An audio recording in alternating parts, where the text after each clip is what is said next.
And here I am this morning with Melanie Phillips. Good morning, Melanie. Good morning, Abby. How are you doing? I'm doing very well, even though I'm extremely disturbed about the recent terror attack that took place on the Temple Mount, the holiest place to the Jewish people. And I'd love to hear what your thoughts are about what just happened, because I don't know how much the mainstream media are actually reporting, but they stashed their weapons on the Temple Mount, and it took place just meters outside, and they ran back in and did more shooting. It's a horrible, horrible thing. Yes, well, here in Britain, there has been not much coverage of it. There's been a little, but not much.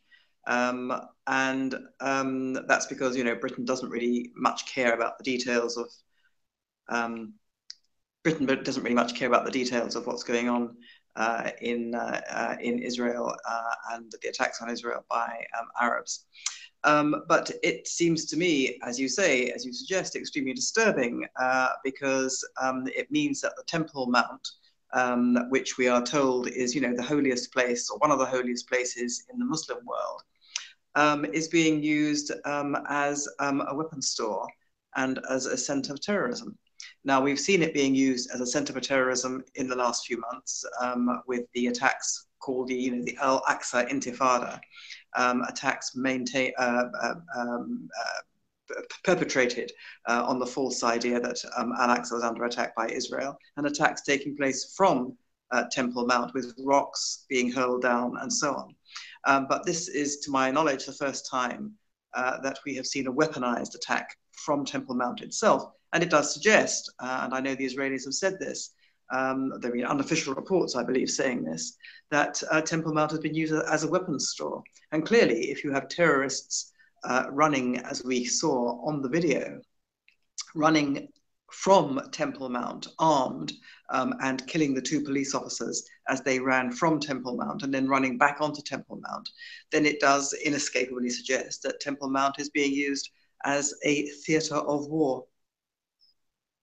Even if Britain or whatever country in the world doesn't really care about Israel and the Jews, this really should be a red flag, because if they are using, let's say, what they call their third holy site, which that's a totally different issue, as a theater of war and terror, that means any mosque of theirs in any country around the world where anyone is sitting can also be used against them. So this should be an issue being discussed because of how the implications for those countries. Well, you're absolutely right.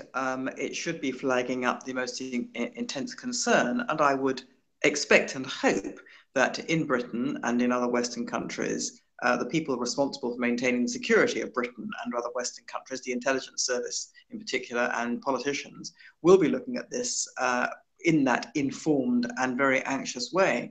But among in the general discourse in Britain, certainly, as we've discussed several times before, there is no attempt to connect what happens in Israel with what happens in Britain. It is simply not seen as the same kind of issue and throwing up the same kind of challenges and problems that Britain has with its homegrown Islamic terrorist threat. And indeed the terrorist threat coming from abroad. Israel is seen as a completely different situation. It's seen there as a fight over land boundaries between two nationalisms. This is how it's seen in Britain. And consequently, the attacks upon Israelis by Arabs are seen as, depending on where you're standing politically, either part of the Arab resistance against Israel, or just one of those unfortunate things that happens because it's terrorism connected to that particular issue, and it's not really connected to what's going on in Britain. But the idea, as you suggest, that the mosque, which is supposed to be a holy place, is used as a weapons store, and as the sort of epicenter of terror attacks, is terribly important. And indeed, Britain did have this. It found weapons years ago in one particular mosque in London, which caused a tremendous furore, not least because the mosque was searched, and this was deemed to be, an assault upon an Islamic holy place. But clearly, the security service had such sound and alarming information that the mosque was indeed searched. And as a result, the administration of the mosque was turned over. It was supposedly reformed. It's supposedly now a model mosque. Personally, I don't know whether that's true. Let's put it no stronger than that. But generally, there's a kind of hands-off attitude to the mosques, that these are kind of, religious shrines, places of religious worship. We, the arms of the state, do not go there. We can also see from the reaction to what Israel did in the wake of this terrible terror attack on Temple Mount. Israel closed Temple Mount for, what was it, 24 hours, or perhaps a little bit longer. Clearly, in order to assess the situation on the site, to see whether there were any more weapons there and so on, to deal with it as an urgent security matter. Any crime scene would be sealed off and searched in this way. And of course, there is the predictable reaction from the Arab world, including Jordan, denouncing this act by the Israelis as a kind of act of aggression, demanding that Temple Mount be reopened, saying it's a complete outrage. And this in itself acts as a kind of further incitement. This in itself tells the Arab and Muslim world that the Israelis have aggressive intentions towards Temple Mount, whereas we can all see, the sequence of events here was Temple Mount being used as a theatre of war, act of murder being perpetrated from Temple Mount. The Israelis have an absolute duty to all its citizens. And let's not forget, the policemen who were killed were Druze. Israel has an absolute duty to all its citizens to protect them from acts of terror. This should be, unarguable. And yet we see this once again being used as a kind of another means to incite radicalized Arabs against Israel. I'm glad you brought up the point that the two policemen murdered by these Muslim terrorists were themselves Arab Jews, because that shows a human story again that the world wants to ignore. That there are loyal Arabs in Israel, loyal to the state of Israel, and here there are Muslim Arabs killing other Arabs, not even Jews. Yes, indeed. The rest of the world, the Western world, and particularly Britain, neither knows nor cares that Israel is a truly multicultural society. It neither knows nor cares that there is a significant minority in Israel who are Israeli citizens, who are Israeli Arabs, including Druze. What's also interesting to me from the reaction that I've been able to see to the attack, reaction from the Israeli Arab world, I've been looking at, one or two articles interviewing people in al-Fahim, the town from where the attackers apparently came. And it's very interesting to me that they're saying this was entirely wrong. This crossed every red line. Now, whenever a terror attack happens that's perpetrated from people within the Muslim world kind of closes ranks and says, this is terrible. We don't approve of violence, nothing to do with us. So to a certain extent, that reaction happens all the time. But in this case, I believe the reaction is true, that a very large number, I would say the majority, but I don't know, but certainly a very large number of Israeli Arabs are entirely comfortable with being Israeli Arabs. They want to be Israelis. They value their Israeli citizenship. I mean, they only have to look at the fate being meted out to their fellow Arabs and fellow Muslims around the Muslim world as the victims of extremist Muslims. And these terrible internecine wars that are going on in the Arab and Muslim world, to know that they are living in a very favored position as Israeli Arabs. They don't want anything to jeopardize that. They may have their resentments. Some of those resentments may be well-founded. That's not the point. They are Israeli Arabs. They're pleased to be Israelis. They're pleased with their Israeli citizenship. They don't want anything to threaten that. And this does threaten it, because this is a kind of nightmare for Israel. Bad enough, it has the Palestinians, Arabs who owe no allegiance to Israel, who don't possess Israeli citizenship, who come from outside Israel. Bad enough that Israel has those people who are being incited all the time to try and destroy Israel. But at least, you know, the Israeli Arabs are Israelis, and the nightmare for Israel is if the Israeli Arabs become radicalized. Now, we don't know. I have no idea to what extent that's happening, but clearly it's happening a little. Maybe it's happening a lot. I don't know. But that should sound alarm bells. I'm sure it does sound alarm bells, not only among that should sound alarm bells not only among the Israeli government and Israeli society generally, but among Israeli Arabs too.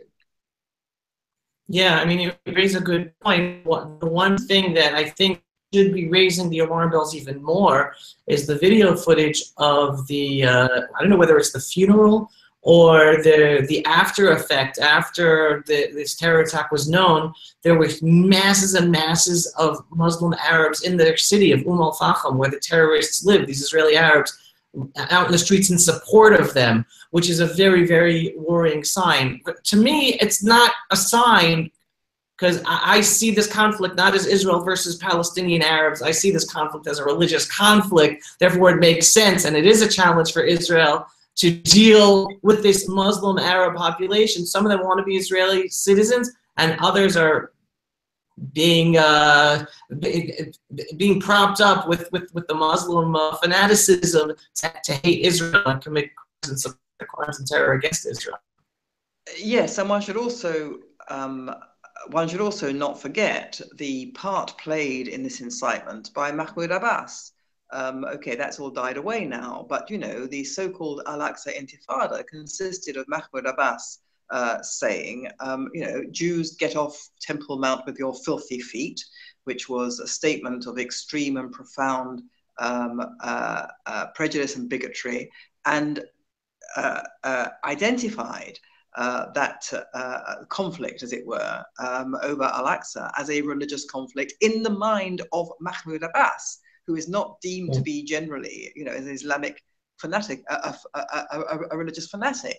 Yet he framed the issue as one of religion, and he incited Muslims to attack Israel on the entirely false and spurious grounds that Israel was attacking Al-Aqsa. So, I mean, that was some time ago now, a few months ago, but nevertheless, that created this poisonous atmosphere, and we see now, you know, the unfortunate and tragic consequences. Right.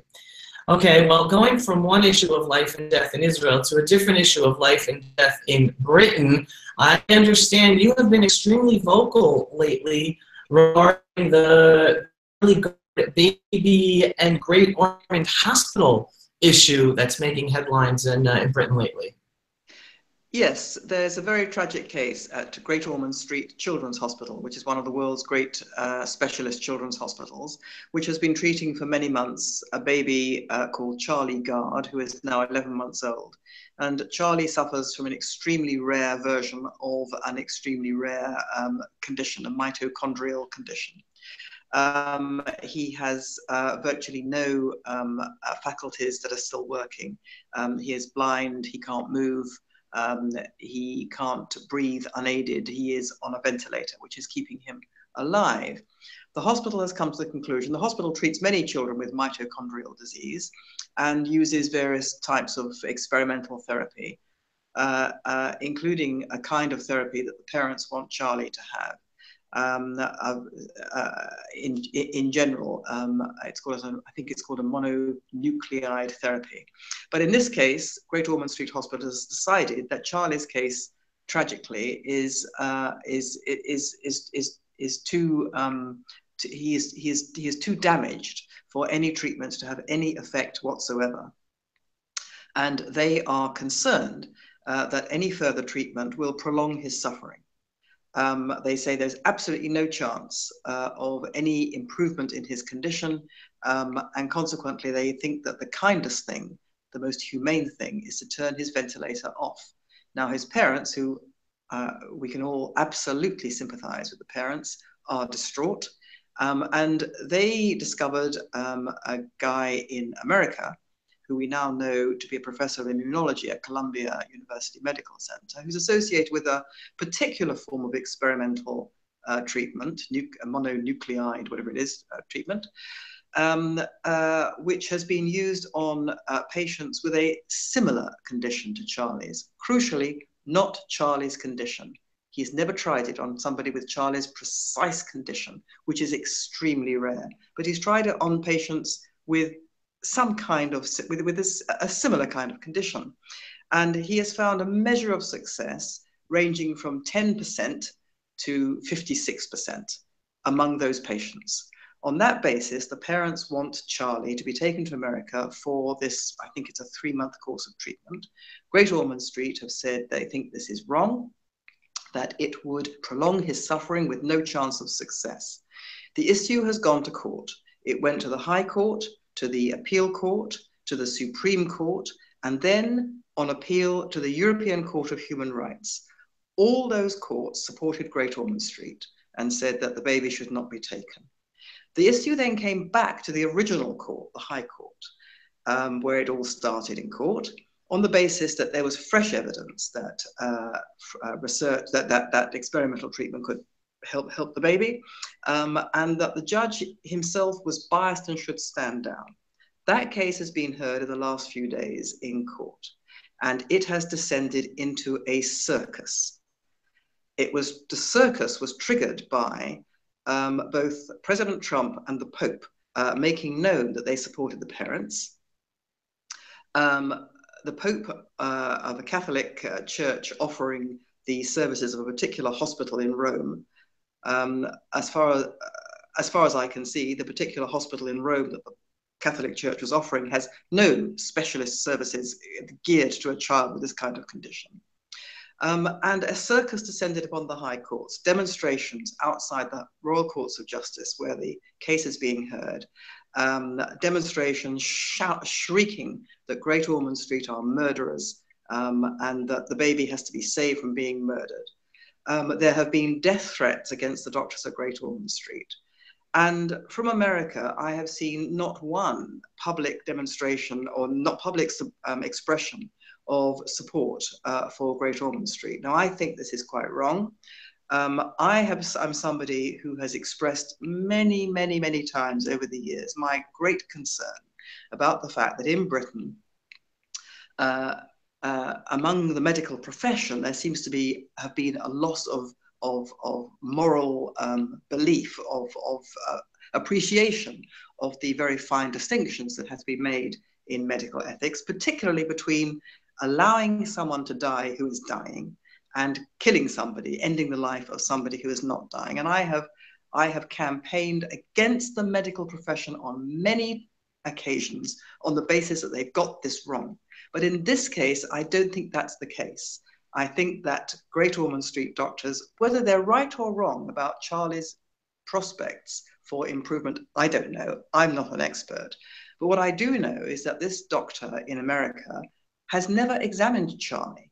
It seems to me extraordinary that a doctor in America is making statements on behalf of a patient, which he's never even examined. All he can, I think, authoritatively do is tell us all about the results of his experiments that he's carried out.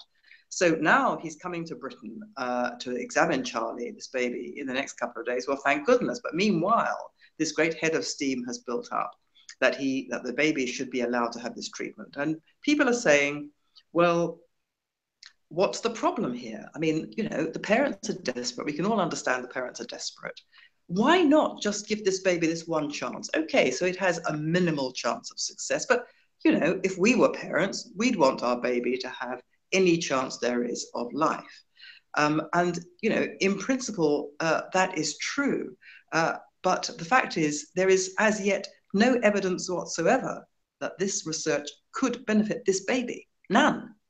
The effects of it, the beneficial effects of it, limited as they are of this research, have been noted on patients with similar but not the same condition as this baby. So if you're going to subject to somebody, and medical ethics are quite clear, first, do no harm. That is the core ethical principle of medical ethics. First, do no harm. Now, sometimes you do harm in that you cause a patient deliberately pain and distress by the treatment.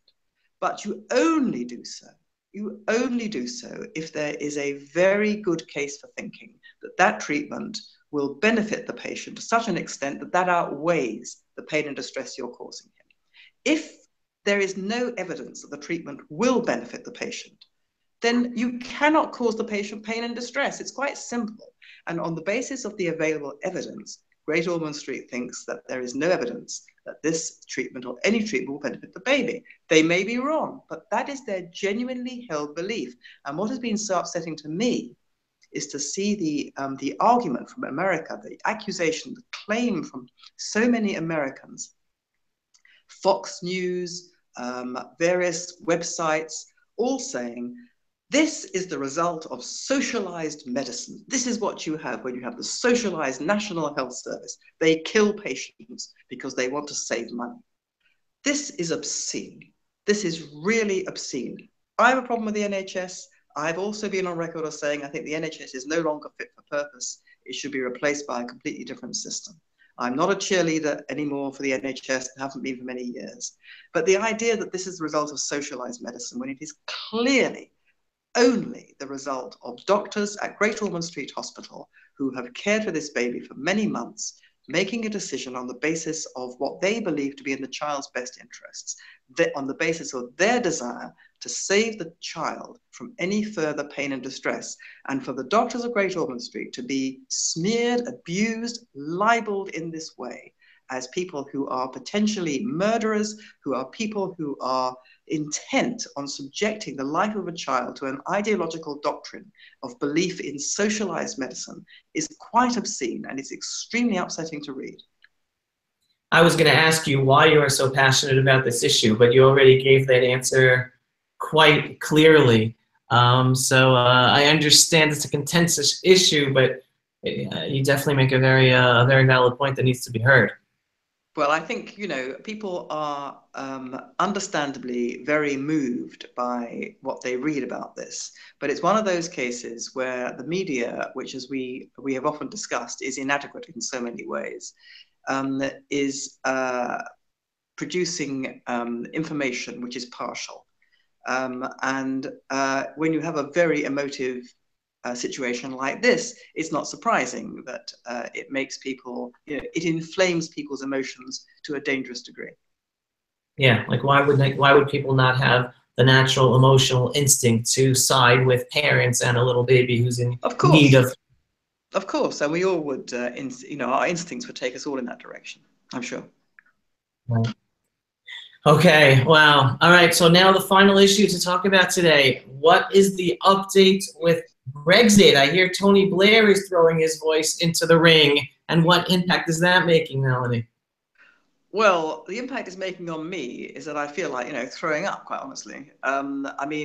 Here is Tony Blair, who is, an ex-prime minister. He is a passionate Europhile. Okay, he's entitled to his view. He believes that Britain can't prosper outside the European Union. Personally, I disagree. 52% of the British people disagreed with him. That's the crucial point. Britain voted in the EU referendum last year by 52 to 48% to come out of the European Union. That is the democratically expressed wish of the people of Britain. And Tony Blair has come along and said he thinks that, first of all, public opinion is changing and that people no longer want to come out of the EU, for which he has absolutely no evidence whatsoever, except for the climate of hysteria being fomented by people who want to remain. But not only has he said he thinks public opinion is changing, he thinks that there is a good prospect now that Britain will not come out of the EU, and it is imperative that it is stopped from coming out. It must not come out. Now, this is anti-democratic, to put it mildly. This is a former prime minister coming in and saying, I want the will of the British people to be set aside. And it must be set aside, and it should be set aside, and it will be set aside, and let's all work to make it set aside. So this is out of order, to put it mildly. But behind him, or possibly I should say in front of him, there are many people who support Remain in public life, who are effectively doing what he is calling for. They are trying to form coalitions to basically reverse Brexit, to ensure that Britain does not leave the European Union, or to put it more accurately, that it is thought to have left the European Union but actually doesn't. In other words, that it will come out of the European Union, but it will form an arrangement with the European Union. It will form an arrangement with the European Union that will mean that it is still bound by the European Union in the form of its rulings of the European Court of Justice, in the form of not having sovereignty, not having control over its own immigration policy, because it's still bound by the free movement of people's rule that the European Union has, and so on and so forth.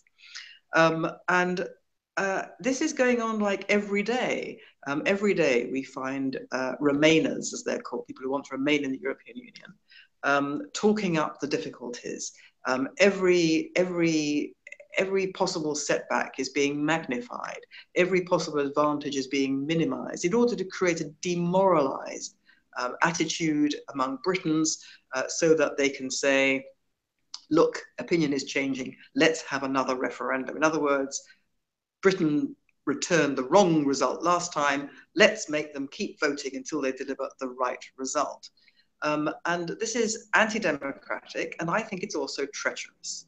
We have a situation now where the European Union has made one bellicose statement after another about the appalling effects upon Britain of leaving the European Union.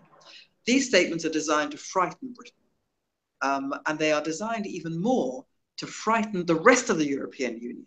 They're designed as a warning to the other European Union countries. If you think that you're going to do the same as Britain, you've got another thing coming. If you think that Britain is going to make it outside the European Union so that it prospers, you've got another thing coming. This is what they're frightened of. They're very frightened. If Britain leaves the European Union and prospers, other countries which are also groaning under the yoke of Brussels, and the peoples of Europe are very restive about the imposition that Brussels makes upon them the whole time. It's very, very important, therefore, to the European Union that Britain is seen to fail. And so they're trying to bring that about. Now, in my view, in these circumstances, the patriotic duty of the British ruling class, however they voted, even if they voted to remain, their patriotic duty now in the British national interest is to get behind the government and show a united face. Because by showing a disunited face, they feed into the narrative that says that Britain is ripe for overturning Brexit, and they undermine Britain's negotiating position, and they make it much more likely that Britain will end up with a very bad deal, that the deal may fall apart, that it will have to come out of the European Union with very much less than otherwise it would have. In other words, they're making it almost impossible for Britain to negotiate a very good Brexit deal. And I think this is deeply treacherous. You know, it's interesting because we're seeing a pattern. Here you're talking about Tony Blair going public and trying to go against the will of the people in a sense, and the elected government of under Theresa May. And here also, if one's been following the news about Barack Obama, he's been having these secret meetings, or I don't know what secret is, but he's been having these meetings with world leaders after Trump meets them, also looking as if he's trying to influence against what Trump and his administration are trying to do on the world stage. Very, very troubling to see this taking place now, not in just one country, but two countries. It is troubling, and of course the similarities, we've talked about this before, the similarities are really rather striking, although the context and situation is completely different. But you have a situation where, you know, in America, the people expressed their democratic wish to elect this man, Donald Trump, as president, and the people who are opposed to Donald Trump will not accept that democratic decision. And they are doing everything they can, by hook or by crook, mainly by crook as far as I can see, to get rid of him, to delegitimize him, to lever him out of office, and to create such a hue and cry that if nothing else, he kind of disintegrates through the pressure of the hue and cry. And it is possible, I also read these reports that Barack Obama is lending his weight to this. I don't know whether that's true or not. It wouldn't surprise me if it was. But there is nevertheless one can see in the daily uproar over Donald Trump an attempt to lever him out, which is very similar to Brexit. The will of the people was expressed in terms of leaving the European Union in Britain, in terms of electing Donald Trump in America. There's a very significant body of people who will not allow these decisions to stand, who are trying to reverse them. And that's because, as we've discussed again previously, behind both Brexit and Donald Trump, in my view, lies what I would call the culture war. It's a war to the death between two world views. One is kind of globalist, internationalist, denigrates the Western nation, denigrates Britain, denigrates the United States, wishes neither Britain nor the United States to have real power, thinks it does daily bad in the world, thinks the West does bad in the world, is against Western values generally, wants to replace Western values by some mythical brotherhood of man twaddle, which actually is what it amounts to is the rule of, in my view, the rule of the strong over the weak, setting group against group and ensuring that the society basically disintegrates. And that far from producing brotherhood of man, produces a lot of hatred, a lot of prejudice, a lot of viciousness, a lot of oppression, a lot of suppression of freedom. And I'm afraid that's what we're seeing increasingly in both Britain and America, especially on campus, which is supposed to be, you know, the crucible of free thinking, and in fact has become a theatre of oppression and suppression of any kind of dissent from the progressive consensus. So this worldview, these worldviews are now in head-on collision. And Brexit's brought them out into the open in Britain. You know, the people who believe in Britain, the people who don't believe in Britain having sovereignty. In America, make America great again, which is what Trump stood for. His supporters believe that means reasserting the primacy of the US Constitution, the rule of law. His opponents think that it means that Donald Trump is a fascist because it's somehow fascistic to want to stand up for American values and for Western values. This is what I would call absolutely the culture war, which I have been observing and writing about for several decades now, out in the open. And for both sides, this has to be won. And there are people in Britain who are fighting against British sovereignty, the Remainers. People in Britain, the Remainers, will not give up, and the anti-Trumpists will not give up, because for them the stakes are too high. Right, and the sad thing is that if you really care about good governments and for democracies to last, it only does last if there is a certain respect of the will of the people and the votes. And here you see, I think for the first time in both of these countries, where ex-leaders who are no longer in power going again and breaking that tradition of good governance, which you don't know where it will lead. I think absolutely it's a fundamental assault upon a fundamental of Western life, this belief in democracy. And you know, you only have to think what would have happened, what would be happening if the boot was on the other foot, if Remain in Britain had won by 52 to 48%, and the people who wanted Britain to leave the European Union, the Brexiteers, were to rise up in this way and try and, you know, force the issue.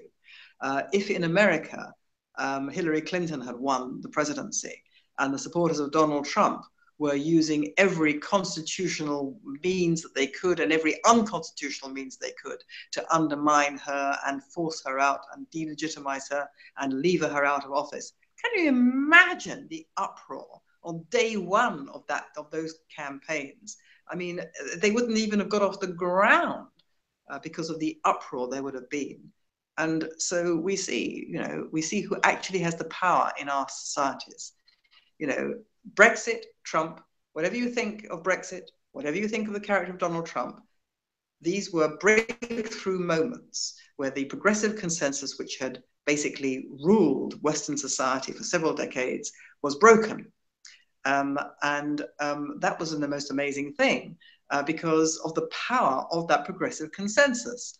And now we can see in the attempt to stop Brexit, to lever out Trump, we can see who actually has the power in the society. On the one hand, you have a president who is, you know, the most powerful man in the world because he is the president of the United States, up against the progressive consensus in America, which runs the culture, it runs the media, it runs universities, it runs the Democratic Party, it runs, I'm afraid, a lot of the Republicans who've subscribed to it.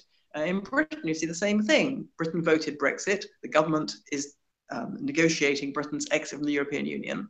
But the people who actually have the power are, the BBC and the broadcasters and the media, and the institutions of the intelligentsia and other ruling class institutions, which simply by virtue of the fact that they control the platforms of public discourse are trying to create an alternative reality. Right. Wow, Melanie, it is always a pleasure hearing your insights on all these different issues. Thank you so much for your time, and may we have a safe week for us all everywhere. I hope so too, and nice to speak to you, nice to speak to everybody. Thank you for your time.